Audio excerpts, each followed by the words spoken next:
वालेकुम अस्सलाम व रहमतुल्लाहि व बरकातुहू। अल्हम्दुलिल्लाहि रब्बिल आलमीन वल आक़िबतु लिल मुत्तक़ीन वस्सलातु वस्सलामु अला सय्यिदिल अंबिया'i वल मुरसलीन व अला आलिहि व सहबिहि अजमईन अम्मा बाद। अऊज़ु बिल्लाहि मिनश शैतानिर रजीम बिस्मिल्लाहिर रहमानिर रहीम। इक़रा बिस्मि रब्बिकल्लज़ी खलक़ खलक़ल इंसान मिन अलक़ सदक़ल्लाहुल अज़ीम। वक़ाल नबी सल्लल्लाहु अलैहि वसल्लम कुल आलिमन औ मुतअल्लिमन औ मुस्तमिअन औ मुहिब्बा वला तकुन खामिसन व तुहलिक औ कमा क़ाल अलैहिस्सलातु वस्सलाम। काबिल एहतराम उलमाए किराम,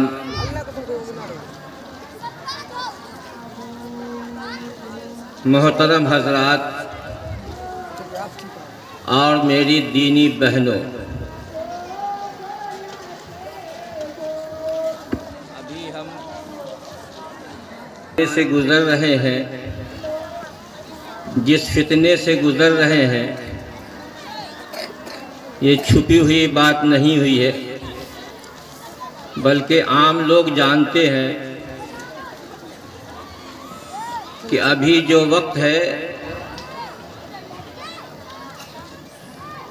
वो इर्तिदाद का वक्त है। ये अमलों से तो लोग बहुत सारे मुर्तद हो ही चुके हैं, लेकिन अब अक़ीदे के एतबार से भी और ईमानी एतबार से भी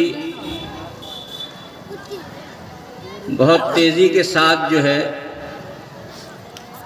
इर्तिदाद के दिहाने तक पहुँच चुके हैं।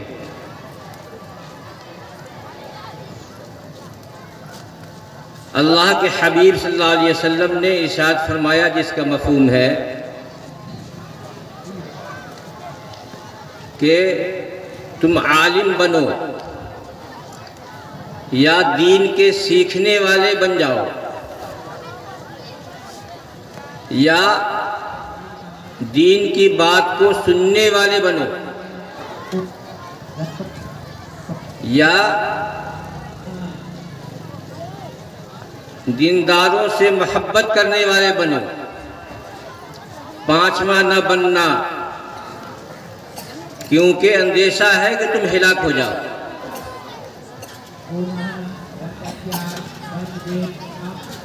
मेरे मोहतरम भाइयों, बुजुर्गों, दोस्तों और मेरी दीनी बहनों,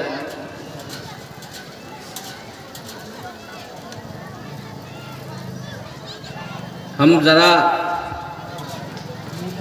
उस ज़माने पे गौर करें जिस ज़माने में दुनिया के अंदर कुफ्र और शिर्क, जंग व क़िताल, हत्ता के शराब का पीना, ज़िना करना, सूद का लेन देन आम था। ऐसे वक्तों में अल्लाह पाक ने जो सबसे पहला हुक्म नाजिल फरमाया है वो यही है, इक़रा बिस्मि रब्बिकल्लज़ी खलक़, कि पढ़ो अपने रब के नाम के साथ। जरा गौर कीजिए कि शराब आम है,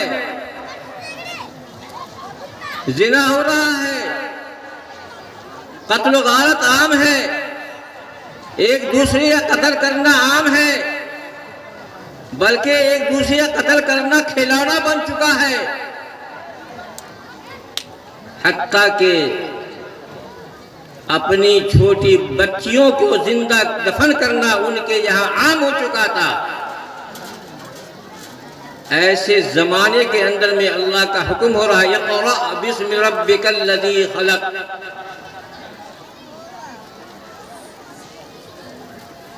कि पढ़ो अपने रब के नाम के साथ जिसने तुमको पैदा किया। मेरे मोहतरम भाइयों, बुजुर्गों, दोस्तों,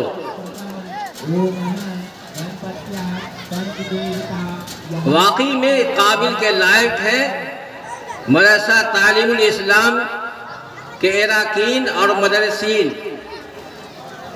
इस थोड़ी सी मुद्दत में इन्होंने मदरसे को जो तरक्की दी है, मेरी दुआ है कि अल्लाह पाक जो है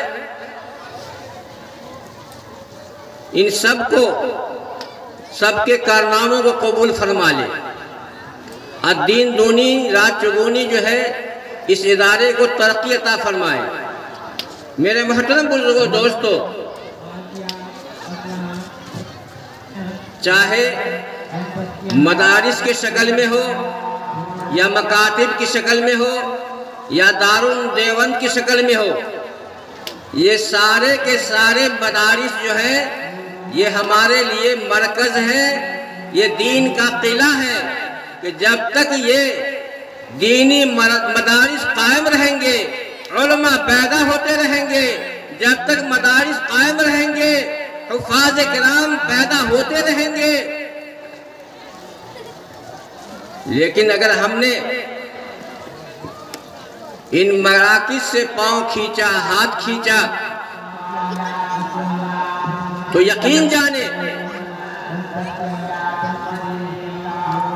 कि दीन हमारी जिंदगियों से मिट जाएगा, गैर महसूस तरीके से निकल जाएगा, सिर्फ हम नाम के मुसलमान रह जाएंगे। इर्तिदाद की सिर्फ 3 वजूह है। ये 3 वजूहात की बुनियाद पर जो है लोग मुर्तद होते हैं। खूब याद रखें, जहालत की बुनियाद पर, गुर्बत की बुनियाद पर और फुर्सत की बुनियाद पर। ये 3 वजह है जिस बुनियाद पर लोग जो है मुर्तद होते हैं।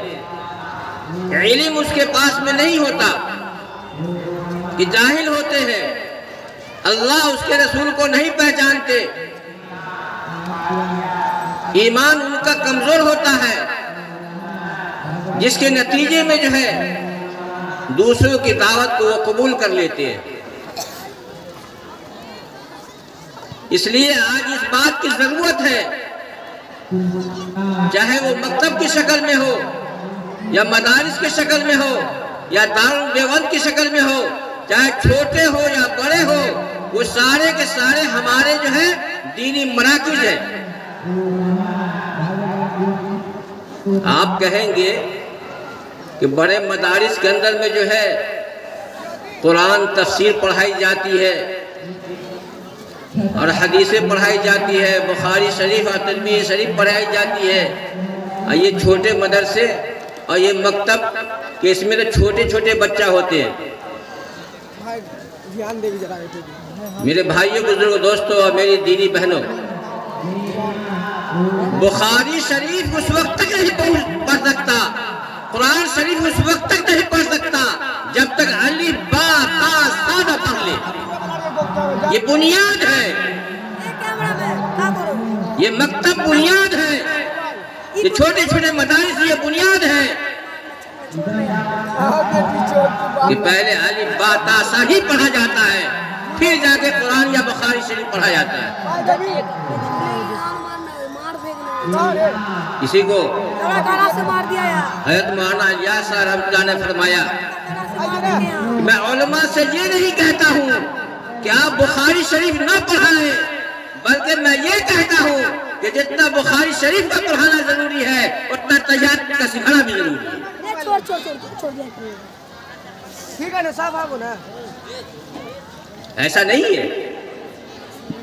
एक ही मर्तबे बच्चे जो है किसी इदारे में जाकर के कुरान शरीफ लेके बैठ जाते हैं, पढ़ना शुरू कर देते हैं, या बुखारी शरीफ पढ़ना शुरू कर देते हैं कि पहले अलिफ बा ता सा से शुरू करते हैं, फिर जाके वो तरक्की करता है और आगे तक पहुंचता है और फारिग होता है।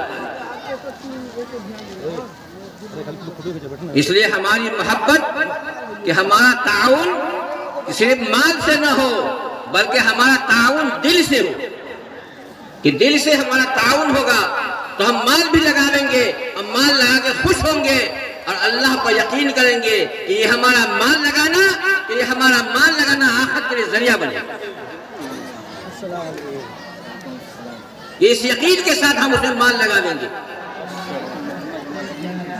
कि अपने आप को हम बोझ नहीं समझेंगे।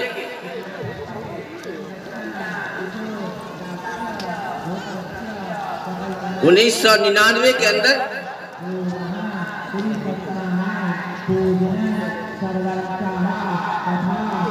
रशीदिया मस्जिद दारुल देवबंद के अंदर मगरबी यूपी के उलमा का मशवरा था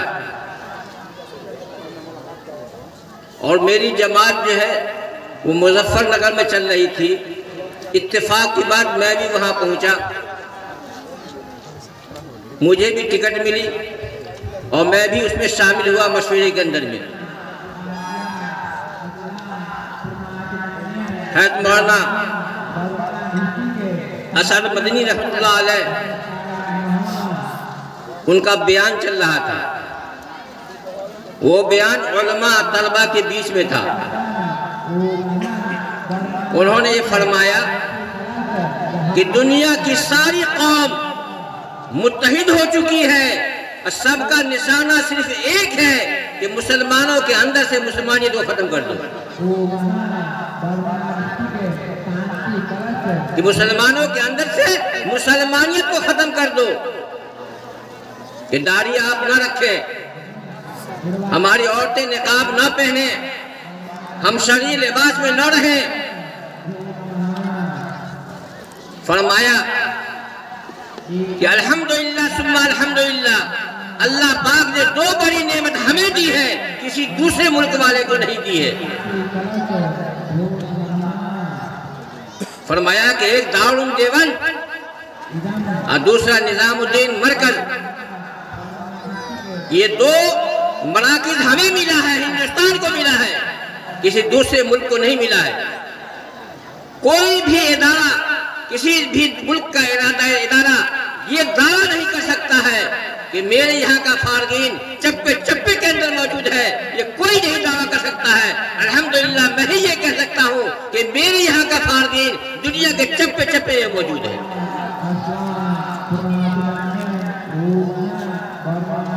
लेकिन शैतान जो है ढेला मारेगा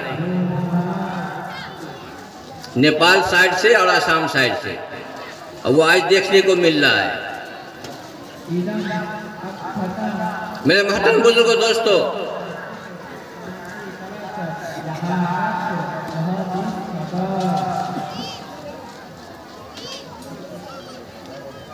अल्लाह के नबी सल्लल्लाहु अलैहि वसल्लम ने फरमाया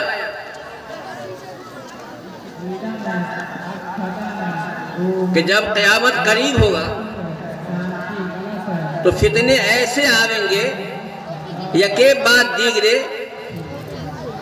जैसे मिसाल देके फरमाया कि मोती जो धागे में पिरोया हुआ होता है, उस धागे को तोड़ दिया जाए तो यके बाद दीगरे सारी की सारी मोतियां नीचे गिर जाती है। इसी तरीके से फितने के ज़माने में ये फितने जो आने शुरू होंगे तो यके बाद दीगरे सारे फितने आ जाएंगे।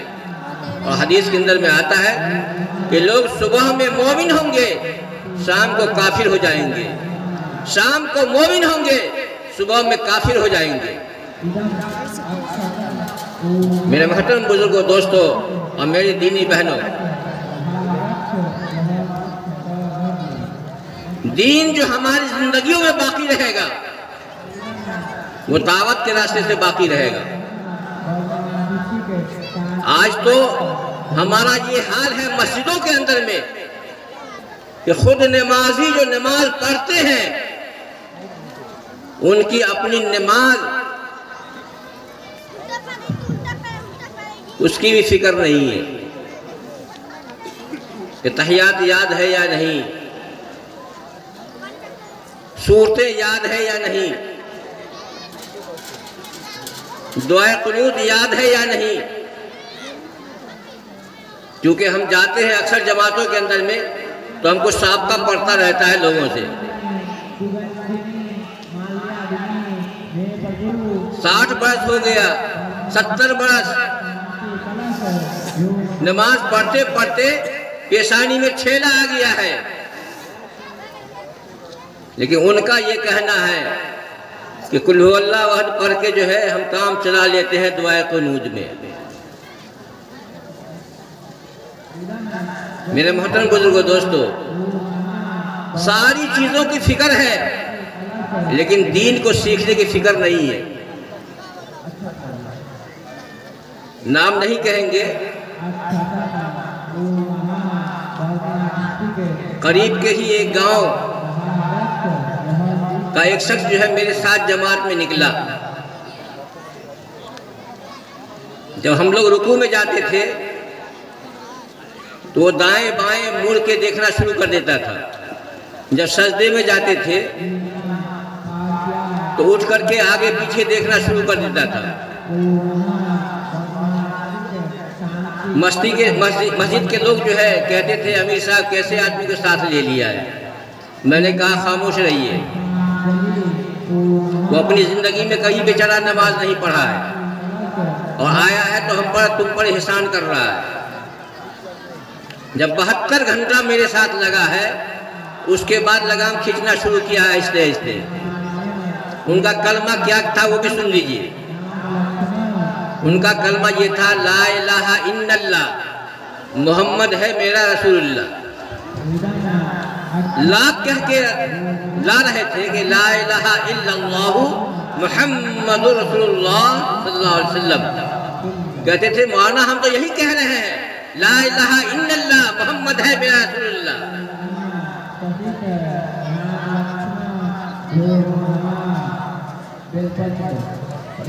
मोटरसाइकिल चलाना सीखा, सीखने की जरूरत समझा। हल जोतना सीखा, सीखने को जरूरत समझा। कारोबार करना सीखा, सीखने को जरूरत समझा। दुनिया के सारे काम काज करने को सीखने की जरूरत समझा, लेकिन हमने जरूरत नहीं समझा तो दीन को सीखने को जरूरत नहीं समझा। कि मरने के बाद हमसे 3 सवाल किए जाएंगे कि तुम्हारा रब कौन है, तुम्हारा दीन क्या है, और हुजूर अकरम सल्लल्लाहु अलैहि वसल्लम के बारे में पूछा जाएगा कि इन शख्स को तुम जानते हो। ये 3 सवाल के बारे में हर एक से पूछा जाएगा, चाहे वो आलिम हो, जाहिल हो, जवान हो, बूढ़े हो, मर्द हो, औरत हो, कि हर एक से ये 3 सवाल पूछा जाएगा। अगर रब वाली जिंदगी हमारी होगी, हम रब की मानकर जिंदगी गुजारे होंगे, तो हम कह देंगे रब्बुन अल्लाह कि मेरा रब अल्लाह है। अगर हमने दुनिया के अंदर में रब वाली जिंदगी नहीं गुजारा और ख्वाहिशात वाली जिंदगी गुजारा, नफ्स परस्ती वाली जिंदगी गुजारा, नफ्स की पूजा करके उसकी ख्वाहिश को पूरा करके इस दुनिया से गए, तो मेरे मुहतरम बुजुर्गों, दोस्तों, ये जबान का रटा हुआ काम नहीं देगा। उसी तरह से अगर दीन पर चल करके हम जिंदगी गुजारे होंगे, दीन हमारी जिंदगियों के अंदर में होगा, नमाज रोजा हज ज़कात हमारी जिंदगियों के अंदर में होगा, मामलात की दुस्तगी हमारी जिंदगी के अंदर होगी, हमने अपने वालिद को पहचाना होगा, अपने माँ बाप को पहचाना होगा, अपने भाई और पड़ोसी को पहचाना होगा, अपने बीवी के हुकूक को जाना होगा, और बीवी अपने शौहर के हुकूक को जाना होगा, तो हम कह देंगे कि मेरा दीन इस्लाम है।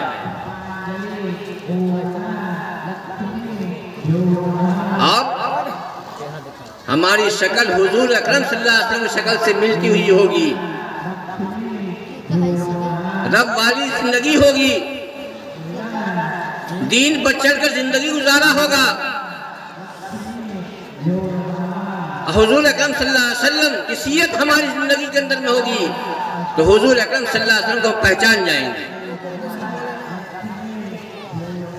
अगर हमने इस दुनिया की अंदर जो है अपनी ख्वाहिशात पर जिंदगी गुजारा, मनमौजी जिंदगी गुजार कर गए, तो फिर वहां जो है हम लाइल्मी का इजहार कर देंगे और जहन्नम की खिड़की खोल दी जाएगी। वहां तो पछतावा ही पछतावा होगा, पछतावे से कुछ नहीं फायदा नहीं होगा। कल क़यामत के दिन जब हिसाब किताब होगा तो हर एक के अपने ही ईमान और अमाल की बुनियाद पर जन्नत या जहन्नम का फैसला होगा। औरत को अपने अपने अमाल की बुनियाद पर, अपने ईमान और अमाल की बुनियाद पर जन्नत या जहन्नम का फैसला होगा, और मर्दों को अपने ईमान और अमाल की बुनियाद पर जन्नत या जहन्नम का फैसला होगा। अल्लाह का ऐसा ज़ाब्ता नहीं है कि घर के लोग चाहे जैसे भी हो, घर के गार्जियन अल्लाह वाले हो, नमाजी हो, हाजी हो, सब कुछ हो, कि उनके साथ जो है उनके खानदान को उनके साथ जन्नत में कर दिया जाएगा, बीवी बच्चों को उनके साथ कर दिया जाएगा। अल्लाह का ऐसा ज़ाब्ता नहीं है। अगर ऐसा ज़ाब्ता होता तो लूत अलैहिस्सलाम नबी है, उनकी बीवी ईमान नहीं लाई, जहन्नम में चली गई। नूह अलैहिस्सलाम का बेटा कनान ईमान नहीं लाया, जहन्नम में गया, हालांकि नबी का बेटा है और नबी की बीवी है, ईमान नहीं लाया, जहन्नम में गया।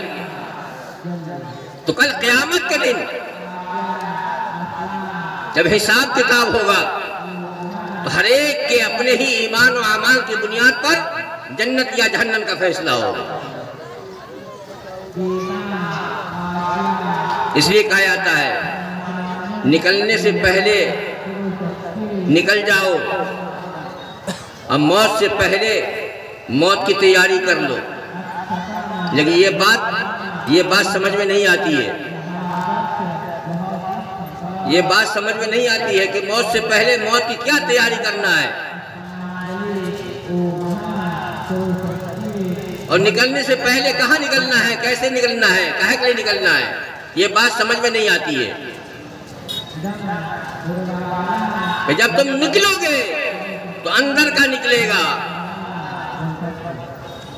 क्या कि अंदर का ये निकलेगा कि बीवी बच्चों को हम पालते हैं, ये निकलेगा कि हम कहेंगे कि हम नहीं पालते, पालने वाली जात अल्लाह की है। कि जो जिस माहौल में रहता है, जो जिस कारोबार में रहता है, जो जिस घर में रहता है, कि वो जो है अपने माहौल के अंदर में, अपने घर के अंदर में खुदा बन चुका है। तो निकलने के बाद एहसास होता है कि पालने वाली जात अल्लाह की है। इसलिए अपने आप को जो है, अपने आप को मौत से पहले जो है मौत की तैयारी करनी है। और उलमा की इज्जत, उलमा को इज्जत की निगाह से देखना है। जब उलमा को इज्जत की निगाह से देखेंगे तो उलमा के इल्म से हमें नफा पहुंचेगा। उलमा को अगर गिरी हुई निगाह से देखेंगे तो उलमा के इल्म से हमें नफा नहीं पहुंचेगा। अल्लाह पाक हम सबको अमल की तौफीक नसीब फरमाए। व आखिर दावाना अल्हम्दुलिल्लाह रब्बिल आलमीन।